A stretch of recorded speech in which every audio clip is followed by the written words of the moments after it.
አባት ሞቷል ተብሎ መርዶ ደርሷቸዋል። ማለት እሱ እንዲሆን በፍጹም አልፈቅድም በጭራሽ። በመጨረሻም የናታን አባት በመሞታቸው ናታን ቢያዝንም ነገር ግን አሁን ላይ እያስጨነቀው ያለው የእናቱ መጥፋት ነው። እናቴ የት ገባች የሚለው ነገር አሳስቦታል። እንግዲህ በተቃራኒው ደግሞ ሉሊት ለያፌት ደውላ የናታን አባት እንደሞቱ እያረዳችው ነበረ። ነገር ግን ያፌት አባቱ ስለሆነ መሞት አልነበረበትም፣ ገና የማወራርደው ብዙ ነገር አለኝ እያለ እንግዲህ እየዛተ ነበረ።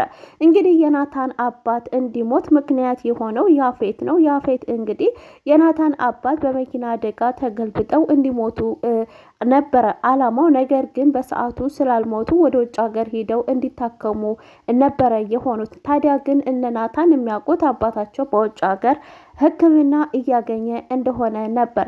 ነገር ግን ልጅቱ እንግዲህ እንደተናገረ ከሆነ ከወራቶች በፊት ህይወታቸው እንዳለፈ ነው።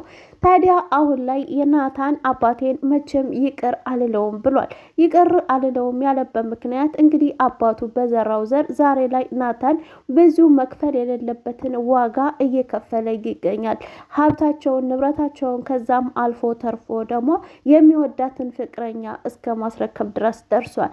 ታዲያ ናታን አባቴን ይቅርታ አላደርግለትም፣ ነገር ግን ድኖ መጥቶ አብረን ጥሩ ጊዜ እናሳልፋለን ብዬ ተስፋ አድርጌ ነበር በማለት እንግዲህ ለገነት እየነገራት ነበር።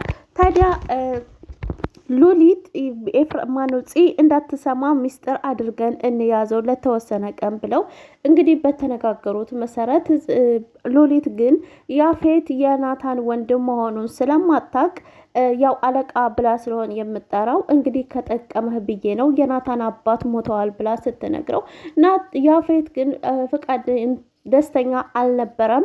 በመሞቱ አላስደሰተውም። ምክንያቱም አባቱም ወደ ኢትዮጵያ ከተመለሰ በኋላ እሱንም ማሰቃየት ስለሚፈልግ ነው። እንግዲህ ያፌት በህፃንነቱ በደረሰበት ተጽዕኖ ዛሬ ላይ እንግዲህ ብዙ ሰዎችን ዋጋ እያስከፈለና እያሰቃየ ከሀብት ከንብረታቸው እንዲሁም ደግሞ እስከ ሞት ደረጃ እያደረሳቸው ይገኛል። ጽዮን እንግዲህ ለአባቷ ለየት ያለ ፍቅር እንዳላት አባቷም ደግሞ እንግዲህ ፈልጋ የምታጣው እንዳልነበረ በጣም እንደሚወዳት እንደሚንከባከባት አይተናል።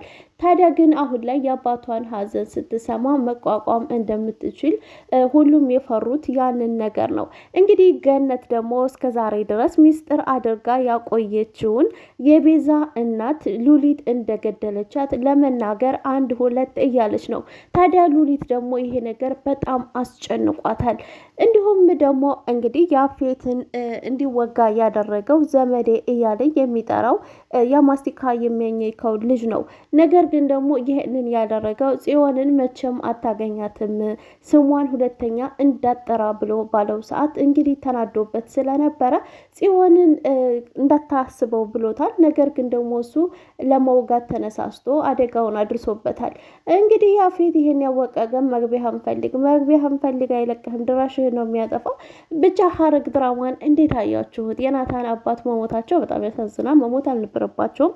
ነገር ግን እናታቸው ይገብቱ ነው እንደዚህ የጠፉት። ቤዛ እናቷን የገደለቻት ሉሊት መሆኗን ስታቅ ምን ትላለች? እንዲሁም ደግሞ ናታንና ያፌት ወንድምና ወንድም መሆናቸውን ሲያውቁ ምን የሚፈጠር ይመስላችኋል? እንግዲህ ኤፍራታ ያፌትን በማታለል ከሱ ጋር ስራ ጀምራ ወደፊት ህይወቷን የተለየ ህይወት እንዲኖረኝ እፈልጋለሁ ባለችው መሰረት እሺ